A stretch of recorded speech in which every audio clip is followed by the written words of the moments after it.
Maintenance of lead acid batteries. Check the initial condition of lead acid battery. Check the battery terminals and metal links for the following defects: broken or lifted terminals, white or grey color sulfation on and near the terminals. Open all the vent plugs. Check the vent plugs. If any of the vent plug is broken, replace them. Check the level of the electrolyte. If the electrolyte is low, top up using distilled water till the level of electrolyte is 5 to 10 mm above the plates. Using battery hydrometer, check the specific gravity of the electrolyte. Measure each cell voltage. If the cell voltage is less than 1.6, that cell is called dead cell. General lead acid battery maintenance. Close the vent holes fully. Clean the battery terminals using sandpaper. If the vent holes are not closed while cleaning, dust or dirt may fall inside the battery. Clean the battery top using moist cloth, baking soda and water. Now check the specific gravity of electrolyte of each cell. Measured values of the specific gravity of each cell calculated to using the formula V out is equal to specific gravity plus 0.84. Measure the voltage of battery. Battery voltage is 12 volts. The battery is in good condition. Charging 12 volt battery using a battery charger. Check if the battery charger is live and not dead. If the total voltage of the battery is less than 9.6 volts, then the battery can be considered as dead and it is not advised to charge the battery. Using the length wires of the battery charger, connect the positive and negative wires of the charger to the corresponding positive and negative terminals of the battery. When fully charged, switch off the battery charger and disconnect the wires connected between the battery charger and the battery. Measure the specific gravity of the electrolyte and voltage of the cell. Check the charged battery for its working voltage under load using a high rate discharge tester. Do not keep the high rate discharge tester across the battery terminal for more than 4 to 5 seconds. Otherwise, the battery will get discharged unnecessarily. Remounting the battery. Tighten all the vent plugs. Place the battery in its position in the vehicle. Tighten the battery mounting clamp nuts.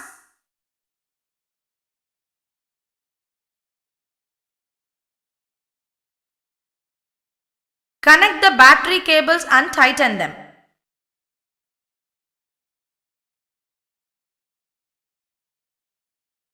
Start the engine.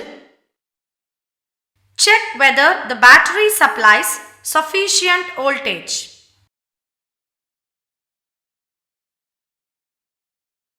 During discharge due to chemical reaction, the active electrodes become softer and the internal resistance becomes high, causing a low output.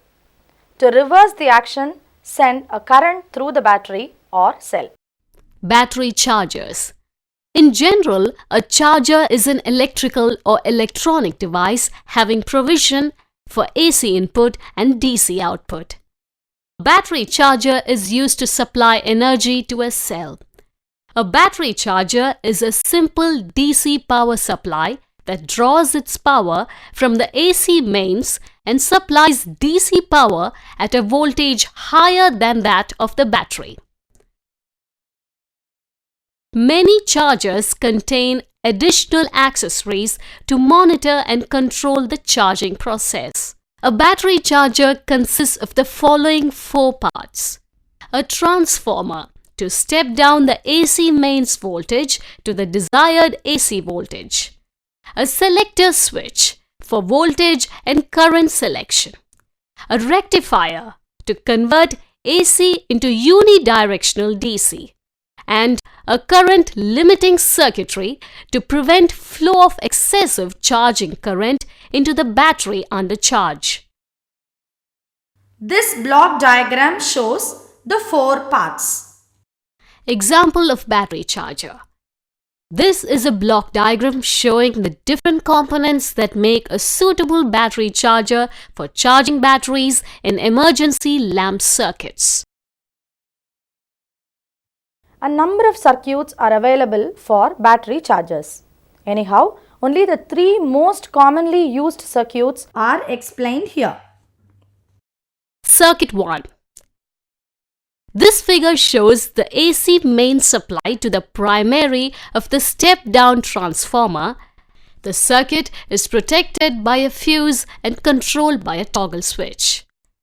Step-down secondary voltage is fed to the metal rectifier or diode, and the output is passed through a current limiting resistor, an ammeter, a fuse, and a switch.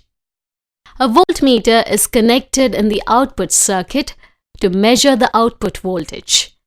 As the output voltage is fixed, only a particular rated voltage battery or a combination of them could be charged. Circuit 2. This circuit is commonly used in the case of commercial establishments where different voltage rating batteries are required to be charged. The secondary of the transformer has different tappings, and the necessary output voltage could be selected through a selector switch as shown in the figure.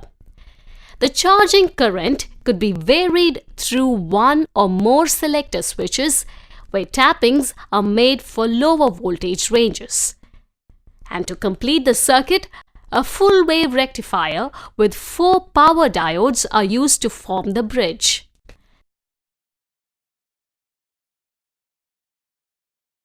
Circuit 3. The circuit shown in the figure here contains an electronic circuit that continuously monitors the condition of the battery and then regulates the charging current accordingly.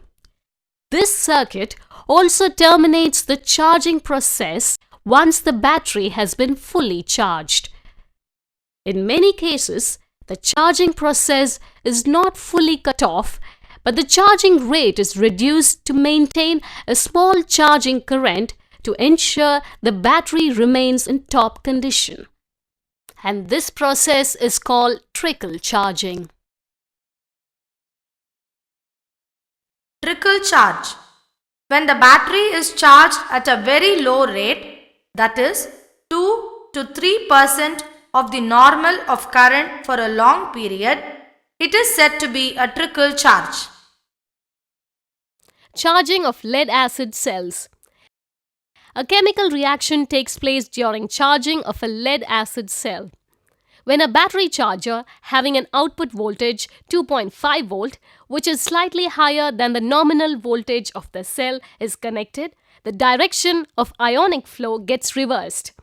The electrical energy supplied by the charger causes the recombination of lead sulfate with hydrogen ions in the electrolyte. Through this, the excess water is removed from the electrolyte solution. As the electrolyte returns to its normal strength of sulfuric acid, which is 27%, the plates return to their original form of lead peroxide and spongy lead, and the voltage across the electrodes return to its nominal value of 2.2 volts.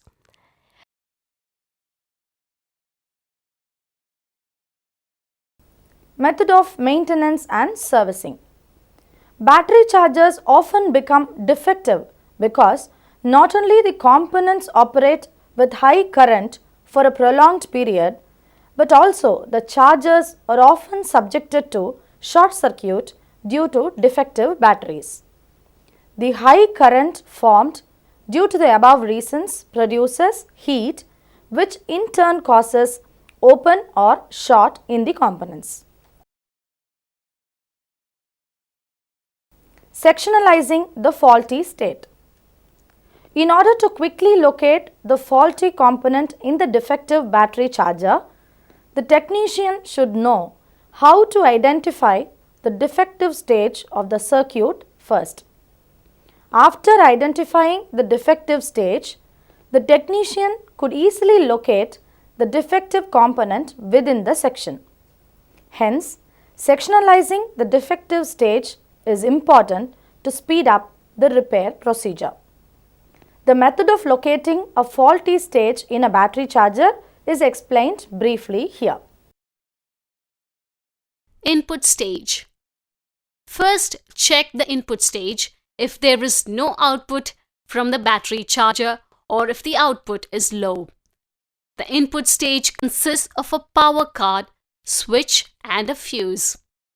If the measured AC voltage between the 2 points labeled as P1 and P2 at the primary terminals of the transformer is 240 volt, it means the input circuit is perfect. Transformer stage. Measure the voltage at the secondary of the transformer as shown here. The measurement is indicated as P3 and P4 in the case of tapped secondary. In the case of tapped secondary, the voltages should be measured at each tap with respect to the comma terminal. Rectifier stage. Rectifiers are used in all the battery chargers. The rectifiers form the main components. Sometimes they are built in as part of the control system. Maintaining rectifiers is important in keeping the main system as well as the control systems in working state.